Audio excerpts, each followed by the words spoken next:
As a lifelong resident of the St. Louis region, I've recently watched in agony the events that have unfolded in and around the suburban community of Ferguson. I grew up just a few miles southeast of this area. I attended Florissant Valley Community College and the University of Missouri St. Louis, both on the outskirts of this neighborhood.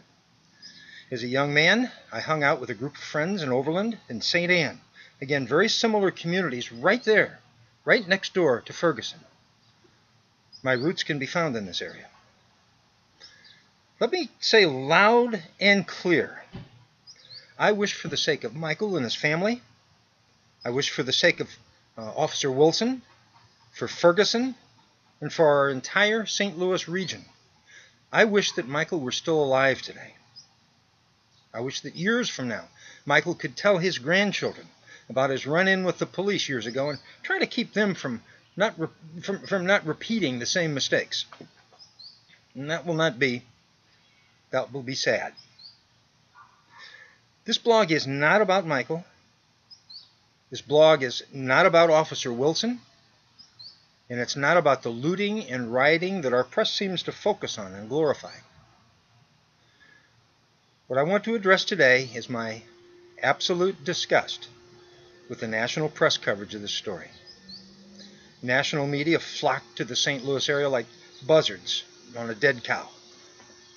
There were immediate demands for more information about the events, and when a security video was released that showed Michael Brown strong-arming a store clerk and shoplifting cigars, blunts, then you heard from that very same press corps that this video was controversial and it should not have been released.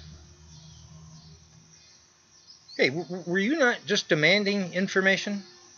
Hey, CBS, were you only wanting the information that gives support to your theory that Michael was simply a victim of a racist cracker cop?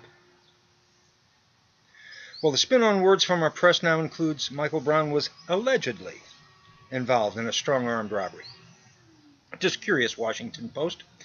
Was Officer Wilson allegedly acting in a racist manner? Riots and looting arrived on the scene the day after Michael's death.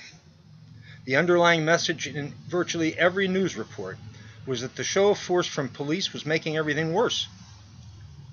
Hey, CNN, was this one-sided story you presented making things better or making things worse? What do you think? Just curious, New York Times, do you think it would have helped if the police just stayed home?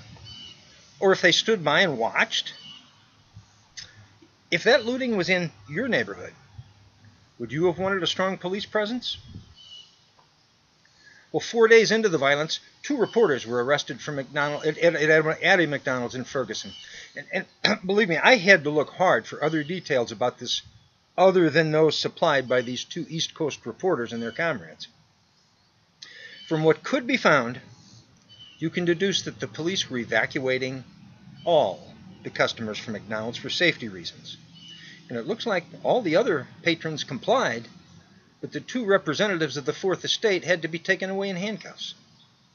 And as I said, I'm having trouble finding any details about the arrest itself. I'll tell you what's easy to find. There are indignant and vitriol comments about the police, and what's even easier to find than that is the names and the credentials of the reporters. Perhaps they've taken a pretty big step forward in their careers with this arrest. They've certainly made progress in their quest for fame and recognition. Now, I don't want to beat this issue to death, but I wonder if they could have found another story in Ferguson instead of just waiting there for the nightly rioting. What if they had ordered several dozen sacks of burgers from McDonald's, got off their lazy asses, and taken them to the many elderly residents of Ferguson who were afraid to come out of their homes? Perhaps they could have interviewed those people and got their story. Maybe they could have asked them if those bars on their windows and doors, were they there to protect you from the police? Now, some of the first headlines after the shooting were that Michael was shot in the back and that he was surrendering with his hands up. Uh-oh, whoops. It seems that was not the case. Do you think the constant reputation of that erroneous report, did it ease tensions, or did this intensify tensions? Has anyone heard the press take ownership of this inaccurate account? Now the press is underscoring that Michael was shot 6 times. The autopsy indicates that it was the final shot to the head that was the lethal bullet. The first several shots were not lethal. We've heard each time that Michael's name is mentioned that he was unarmed. We've heard the Brown family lawyer and Al Sharpton state that this was an execution. Have we heard any reporters suggest that the first hail of bullets to Michael was an attempt to wound him and stop him? And only when he continues his charge did the threatened officer fire a lethal round. Uh-oh. You got me, liberals. That, of course, is mere conjecture. But so is shot in the back with his hands up. So is the term execution. Oh, another curious thing. The national press is now questioning the qualifications of Bob McCullough as the prosecuting attorney in this case. The word controversial has been attached to him. Help me here. Has any member of the press done any research here? Mr. McCullough has been the elected prosecuting attorney for well over 20 years. Has anyone heard the press mention that he has gained almost universal respect from his Democratic Party and Republicans alike throughout his entire term? This man's record is impeccable. No one has ever argued that until now. The press seems to be calling for instant indictment and prosecution on Officer Wilson from McCullough's office. The fact is that a grand jury investigation of any event like this will take time. It always does. And the press knows this. It is designed that way to avoid a rush to judgment. That is the way it's always done. Why don't we hear that from the national press? Don't you think it would be the duty of the press to present these facts? Wouldn't accurate and factual reporting from the press have been a step forward in calming the situation? We'll never know, will we? There have been many good news stories about human nature as the events in Ferguson unfolded that have been totally ignored by the national press. They're far too busy underscoring racism and oppression. The owner of a tire store that was looted has given testimony that local residents went into that store during the looting. They took home with them many items, including the keys to cars that had been left there for repair so that they couldn't be stolen. These local residents returned those items to the store the very next day. I didn't hear this from the national press. Did anybody else hear that from the national press? The owner of a meat market that was looted nightly. He set up a barbecue pit and cooked every day and gave away the food to the locals at no charge. He asked that some of that food be taken to those frightened elderly residents. Did I miss that report on CNN or ABC? And of course, churches and other organizations are taking food and supplies into Ferguson to help beleaguered residents. I just read a report about a group of about 40 people, most of them white, who organized a boycott. They went to locally owned, looted, and damaged Ferguson businesses to make purchases. Now, I know that you didn't hear that in the national press. You see, that group of people were members of the St. Louis Tea Party. That outreach and the friendly conversations that they had with Ferguson residents certainly doesn't support the national press profiling the Tea Party as being racist. You aren't going to hear that. Several news organizations published the address of Officer Wilson. They showed videos of the home, and one local station even gave directions how to get there. And since then, neighborhood residents have had to weather an onslaught from arrogant reporters. Officer Wilson and his family left immediately after the story hit. The neighbors don't know where they went, but the reporters keep coming. The neighbors also gave accounts of their children being harassed by reporters on their way to school. Now, am I the only one who finds this over-the-top style of journalism reprehensible?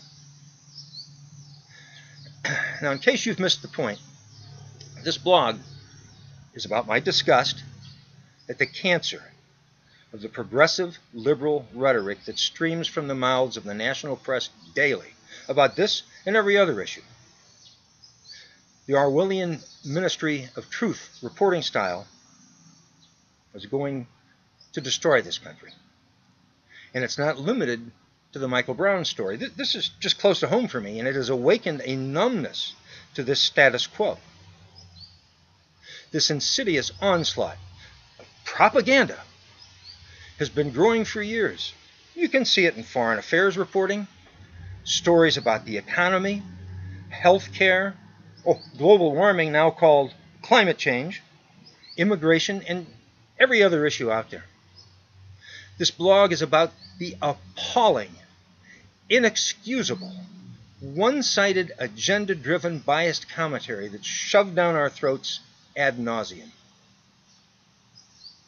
Our repulsive, self-absorbed national press corps seems to be more interested in their own celebrity than in investigating any story in depth.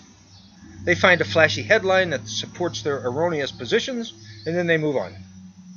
They twist things, they spin things, and constantly simply demonize views that don't fit with their perverted leftist philosophy. The coverage that I've seen about the events in St. Louis is nothing short of inflammatory. Their one-sided reporting has made this bad situation even worse. They criticize police as being incendiary, while a very healthy portion of their press reports aided in the propagation of disorder and violence. In closing, let me suggest that in a free democracy, the press is absolutely needed to preserve freedom, liberty, and justice. It is the duty of a functional press corps to present multiple sides of every issue. Is it just me, or does anyone else feel that the truth and accuracy in the national media are just as dead as Michael Brown? Now, the worst news is that this Orwellian Ministry of Truth style of journalism is not going to go away anytime soon. They're going to continue with a vengeance, pushing the progressive liberal dogma and vilifying anyone with an opposing view. We're becoming accustomed to the propaganda. The atrophied thinking process of the many viewers and readers who have been brainwashed fail to question any of those shallow headlines presented to them. I don't have a solution. I'm simply presenting an observation and vocalizing the lament that this dysfunctional elitist press corps is consuming us. It seems they want the freedom, liberty, and justice that America offers to its citizens and presents to the world as an example. The problem seems to be that they take these blessings totally for granted. They can't imagine not having them. They're so busy rewriting history that they fail to learn the lessons that actual history teaches them. Until the next time, thanks for watching.